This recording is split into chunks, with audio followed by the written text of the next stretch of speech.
Hi everyone, yasas que kalos to another episode of Dimitra's Dishes. Today we're going to be making a potato and feta gratin. This is one of my favorite side dishes to make for the holidays. It's so delicious. Layers of thinly sliced potatoes that are perfectly seasoned with salt and a little bit of garlic. There's some oregano in there, Gruyere cheese, feta cheese.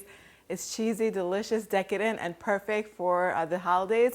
If you're looking for something to make for Thanksgiving or maybe even Christmas, this is it. Let's get started. So we're gonna start off with potatoes. You're gonna need 3 pounds of potatoes, and my favorite ones to use in this dish are Yukon Gold because they hold up really well. They're kind of waxy and really nice for this recipe, but you can definitely use your favorite baking potatoes for this. You're gonna wanna peel them and rinse them really well under cold water, pat them dry, and then my favorite way to slice these is on a mandolin because it gets them all the same thickness and it just goes so quickly. These tend to get stuck to a knife, but you definitely can use a sharp knife if you don't have a mandolin. I'll put the link for this in the recipe card so that way you can get one. If you don't have one, you can get it on Amazon or something like that. Slice the potatoes and then put them in a bowl. And then what you're gonna wanna do is you're gonna wanna work quickly so they don't turn brown. Then we're gonna shred 6 ounces of Gruyere cheese. Gruyere cheese is a little bit tangy, kind of like Gouda, but it's also nutty like Parmesan.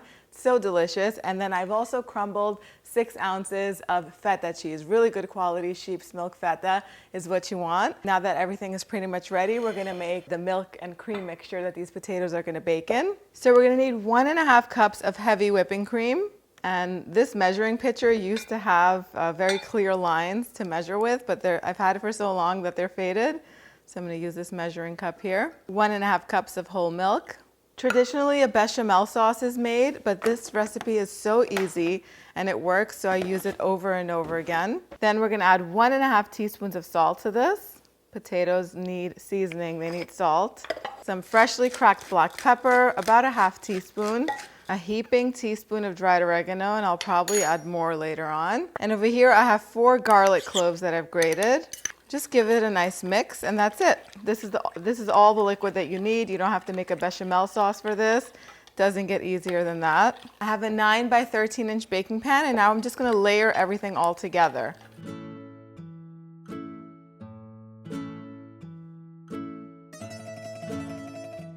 So once you have a layer of potatoes down, you're gonna pour a little bit of this cream mixture over them, and then some of the cheese.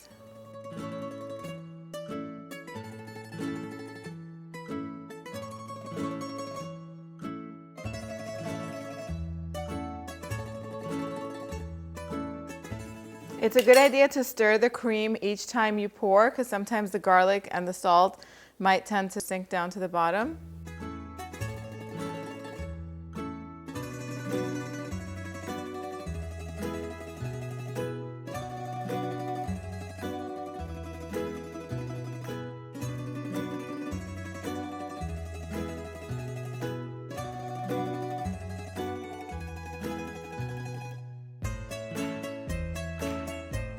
And you always want to end with the last layer being the cheese.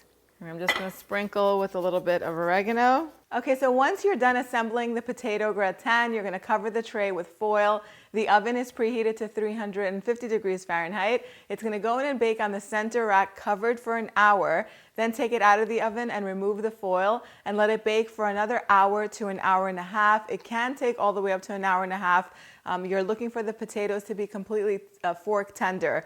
That's how you know it's ready. Once you take it out of the oven, there's still going to be some juices and some liquid in the pan. It's going to be bubbling. Then you're just going to want to let it sit at room temperature so it can absorb all the juices. The potatoes really are gonna suck all those juices up, and all that flavor that's in there too is gonna go inside of the potatoes, and then it's gonna be ready to serve. I like to serve this warm or at room temperature, and that's it. Basically, that's all you have to do. It does take a long time in the oven because potatoes do take longer to cook than other veggies, but it's gonna be totally worth it. Putting it together took no time, as you saw. It is time for the taste test. I get as much as the cheesy part as possible.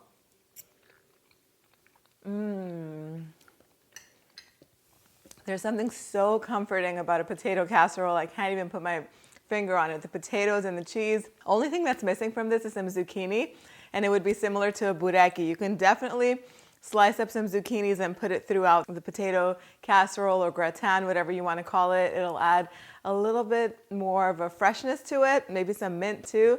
It's going to be delicious. I hope you guys give this recipe a try.